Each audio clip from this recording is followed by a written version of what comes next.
Welcome friends, welcome to Nifty prediction video of easy share learning. तो 4 तारीख शाम को हम लोगों ने लास्ट वीडियो पोस्ट किया था और कल इसलिए वीडियो पोस्ट नहीं किया था क्योंकि ज़रूरत नहीं था, क्योंकि ऑलरेडी जो जो प्रोबेबिलिटीज़ है हम लोगों ने डिपिक्ट करके अच्छे तरीके से एक्सप्लेन करके रखा था। तो अच्छे खासे पोजीशन पे बैठे हुए हैं हम लोग। तो अभी थोड़ा रिवाइज कर लेते हैं। हम लोगों ने 4 जून शाम को क्या बताया था? हम लोगों ने 4 जून शाम को बताया था कि फंडामेंटली आप टेंशन मत लीजिए कि मोदी गवर्नमेंट बनने वाला है, कैसे भी हो बनेगा, क्योंकि इंडिया अलायंस किसी भी तरीके से गवर्नमेंट बनाने के किसी भी लॉजिक से एप्लीकेबल नहीं था उन लोगों का गवर्नमेंट बनना। और यहाँ पे पॉजिटिवली और एक चीज़ डेवलपमेंट हुआ है। जो पहले एक नर्वसनेस था, क्योंकि एनडीए जो एनडीए का जो बन रहा था टीडीपी और जेडीयू को लेके, उसमें फर्दर एडअप हो गया है जो निर्दलीय कैंडिडेट्स है वो। एज ए रिजल्ट एनडीए का भी कुल सीट बन रहा है 303 का। तो इससे एक फ़ायदा है कि अगर जेडीयू टीडीपी भी कल जाके सपोर्ट विदड्रॉ कर लेता है तो सरकार नहीं गिरेगा। मतलब टीडीपी का टोटल लोकसभा सीट है 16 और जेडीयू का है 12, हो गया 28। अगर आप 303 से 28 निकाल देते हैं तब भी आपका करीब करीब 275 तो आ ही जा रहा है। तो 272 बीजेपी को चाहिए या एनडीए को चाहिए। तो फिलहाल गवर्नमेंट काफ़ी कॉन्फिडेंस जोन में है। ऊपर से और एक पॉजिटिविटी है, क्योंकि अभी रिस्क रिवॉर्ड रेशियो फेवर में आ गया है बीजेपी का। तो यहाँ पे टीडीपी और जेडीयू भी ज़्यादा बार्गेनिंग नहीं करेगा। तो मेन जो जो सेक्टर्स हैं जहाँ पे मिनिस्ट्री बीजेपी अपने हाथ में रखना चाहेगा, तो है पीएम, फाइनेंस, डिफेंस, आपका ministry of external affairs, IT, law, जैसा कि न्यूज़ में आ रहा है। हाँ, रेलवे, ऐसा कुछ कुछ सेक्टर्स दूसरों को मिल सकता है, लेकिन जो workaholic atmosphere growth trajectory Modi ने तैयार कर दिया है, तो दूसरा कोई भी अगर एनडीए ही का अलायंस का अगर मिनिस्ट्री लेता है तो उससे काम में कुछ फर्क नहीं पड़ना चाहिए। तो this is a very positive development. अभी हम लोग टेक्निकली देखेंगे कि हम लोगों ने क्या बताया था। हम लोगों ने बताया था अगर 21,750 के नीचे मार्केट नहीं चलता है, हम लोगों ने ये 4 शाम को बताया था, तो मार्केट में ड्यू टू शॉर्ट कवरिंग और फ्रेश बाइंग कोई भी रीज़न हो, मार्केट में अच्छा खासा उछल आएगा। तो यस्टरडे 5 जून को मार्केट लो किया था 21,821, मतलब हम लोग का सपोर्ट जोन ब्रेक नहीं हुआ था, तो वहाँ से लगातार ऊपर चलता गया। हम लोगों ने एक दूसरा ऑप्शन जो बताया था कि 22,530 से 620 एक जोन बनता है, जहाँ पे जाके थोड़ा रिवर्सल का प्रोबेबिलिटी आ सकता है।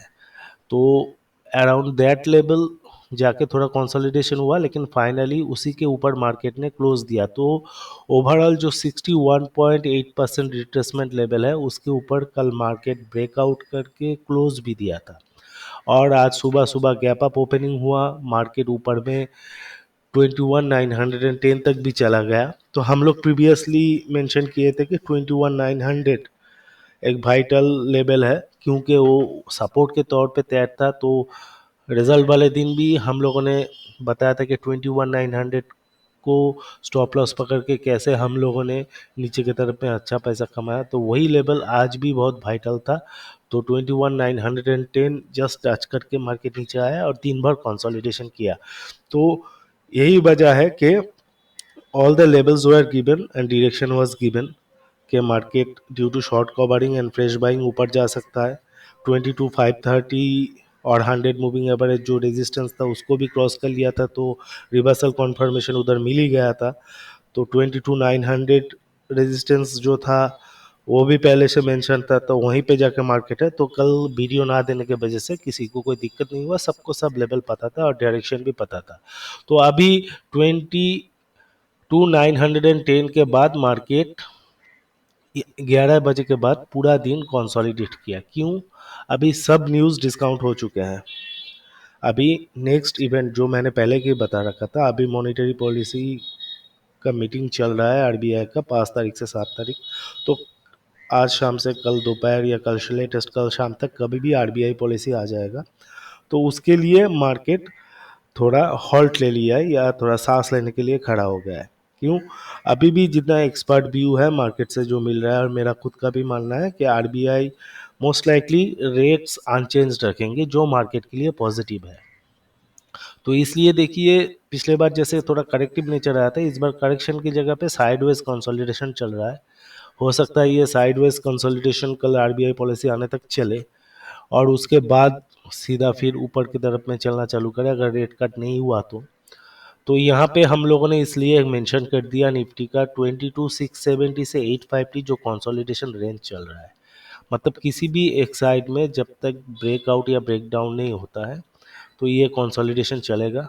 प्लस वहाँ पे फंडामेंटल ट्रिगर हो सकता है आरबीआई पॉलिसी का आउटकम, वो कब आता है उसके ऊपर काफ़ी हद तक डिपेंड करेगा। वो अगर 10 11 12 बजे आ जाता है तो तुरंत एक्शन होगा, अगर शाम तक वेट कराएगा तो देखना पड़ेगा कि किस तरफ में मूवमेंट ले रहा है।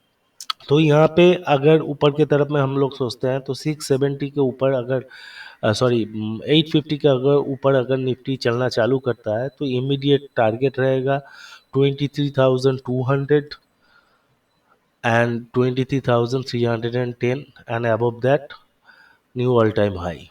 और अगर नीचे की तरफ में 2670 को ब्रेक कर लेता है मार्केट, ऐसे ही कर लेता है तब भी, प्लस अगर नेगेटिव न्यूज़ आता है आरबीआई पॉलिसी में तब भी, नीचे की तरफ में प्राइमरी सपोर्ट रहेगा 22,400 एंड उसके बाद 240। तो ये है फिलहाल सिचुएशन। तो यहाँ पे ज़्यादा कुछ बोलने लायक नहीं, फिलहाल टेक्निकली वेव 1 2 3 4 लग रहा है, वेव 5 इज पेंडिंग हम लोगों के हिसाब से। और आज का दिन भर रेंज गया है, एक्सपायरी चला गया है, अभी आरबीआई पॉलिसी के ऊपर टिका हुआ है। मे भी आरबीआई पॉलिसी के अगर पॉजिटिव आता है मार्केट ऊपर में चला जाएगा अपना गिवन टारगेट्स तक, उसके बाद फिर एक प्रॉफिट बुकिंग आ सकता है क्योंकि सैटरडे संडे क्लोज है मार्केट। मंडे छोड़ के ट्यूसडे थर्सडे को फिर फेड पॉलिसी है तो उसको भी मार्केट सोचेगा, लेकिन वहाँ पे भी फिलहाल जो कमेंट्स मिल रहे हैं कि रेट्स अनचेंज रहेंगे, तो यहाँ पे काफ़ी भारी भरकम सेल ऑफ होने का चांसेस तो कम ही दिख रहा है। लेकिन फिर भी हम लोगों को टेक्निकली अप्रोच करना पड़ेगा जैसा जैसा रहेगा। तो ये रहा निफ्टी का scenario, bullish with primarily some sideways.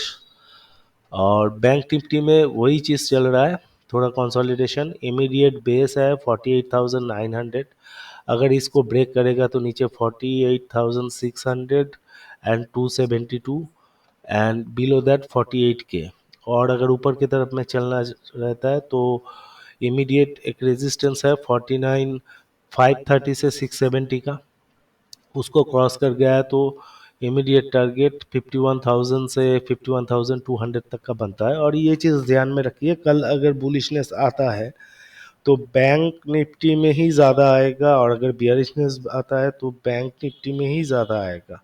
तो मेनली बैंक निफ्टी कल नज़र रखने वाली बात रहेगा बैंक निफ्टी को लेकर। हाँ, निफ्टी के लिए भी है, तो निफ्टी के लिए हम लोग थोड़ा डॉलर इंडेक्स का देख लेते हैं। देखिए डॉलर इंडेक्स लास्ट 2 3 दिन से एक ही जगह पे कंसोलिडेट कर रहा है। हालांकि पैटर्नली देखा जाए तो ये एक head and shoulder neckline break down करके नेकलाइन के सामने ही कंसोलिडेट कर रहा है, तो यहाँ पे स्ट्रक्चरली ये बियरिश होना चाहिए, नीचे की तरफ में आना चाहिए। बट क्योंकि यहाँ पे इसका और एक वाइटल सपोर्ट है अराउंड 103.9, तो जब तक इसके नीचे नहीं जाता यहाँ पे DXY ऊपर की तरफ में भी जाने का जगह है 105 प्लस लेवल्स तक। तो डॉलर इंडेक्स फिलहाल भी वोलाटाइल है, इसका आउटलुक भी थोड़ा कंफ्यूजिंग है, स्ट्रक्चरली बियरिश व्यू ज़्यादा लग रहा है, लेकिन अगर बुलिश भी होता है तो कोई गलत नहीं। और ये सिनेरियो का कारण भी यही है क्योंकि फेड पॉलिसी है, तो जब तक फेड पॉलिसी आउटकम नहीं आएगा उस हिसाब से डॉलर इंडेक्स मूव नहीं करेगा। अगर फेड रेट कट नहीं करता है तो डॉलर इंडेक्स सीधा नीचे की तरफ में जाएगा, which will be also bullish for market. और अगर फेड रेट कट करता है तो मार्केट ऊपर की तरफ में जाएगा और उसका भी वेलोसिटी डिपेंड करेगा कितने कितने पॉइंट्स रेट कट हो रहा है उसके ऊपर। लेकिन फिलहाल जितने एक्सपेक्टेशन है कि आरबीआई और फेड कोई भी रेट कट नहीं करने वाले हैं, लेकिन to be on the safer side अपने स्टिक्स लेवल को स्टॉप लॉस करके फंडामेंटल न्यूज़ को प्रॉपरली फॉलो कीजिए। अगर मिस हो गया तो इधर उधर हो सकता है, तो ये चीज़ आप ही के हाथ में है। आपको हम फंडामेंटली चीज़ों को कैसे समझा जाए और टेक्निकली कहाँ कहाँ पे सावधान होना है वो हम लोगों ने बता दिया। बाकी का काम खुद खुद को कर लेना है।